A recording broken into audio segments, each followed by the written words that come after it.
Sampai sekarang ekstensi Subak sudah berumur 1.000 tahun lebih bersama masyarakat Bali yang berciri khas agraris.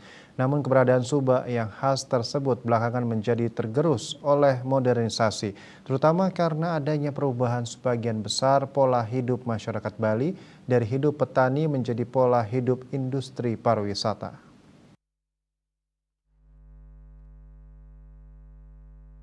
Menurut penulis Ketut Netre, wajarlah UNESCO ikut turun tangan agar Subak tetap lestari dengan menyatakan salah satu subak di Bali yaitu Subak Jatiluwih ditetapkan sebagai warisan dunia sejak 6 Juli 2012.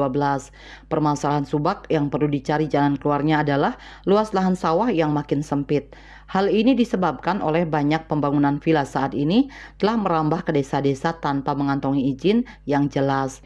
Demikian juga penduduk lokal yang kesulitan memperoleh tempat tinggal di rumah asal karena padat penghuni terpaksa pindah ke sawahnya dan membangun rumah permanen. Penyebabnya rumah adat hanya bisa menampung satu atau dua kepala keluarga sehingga keluarga yang tidak tertampung pindah ke kota atau ke sawah.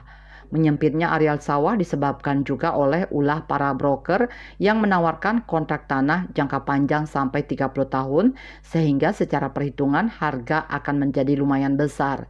Ini yang membuat pemilik tanah sawah tergiur untuk mengontrakkan sawahnya. Ditambah lagi hasil padi yang tidak menentu karena air yang mengalir ke sawah tersebut tersumbat yang menyebabkan petani hanya dapat menanam palawija. Untuk semua itu ada solusi, perlu perketat perizinan pembangunan villa.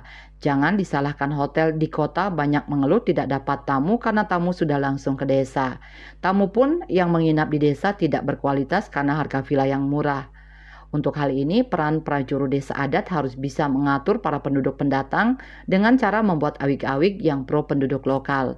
Banyak tanah sawah yang airnya tidak terurus karena pemiliknya, terutama generasi muda, tidak berminat lagi kerja di sawah.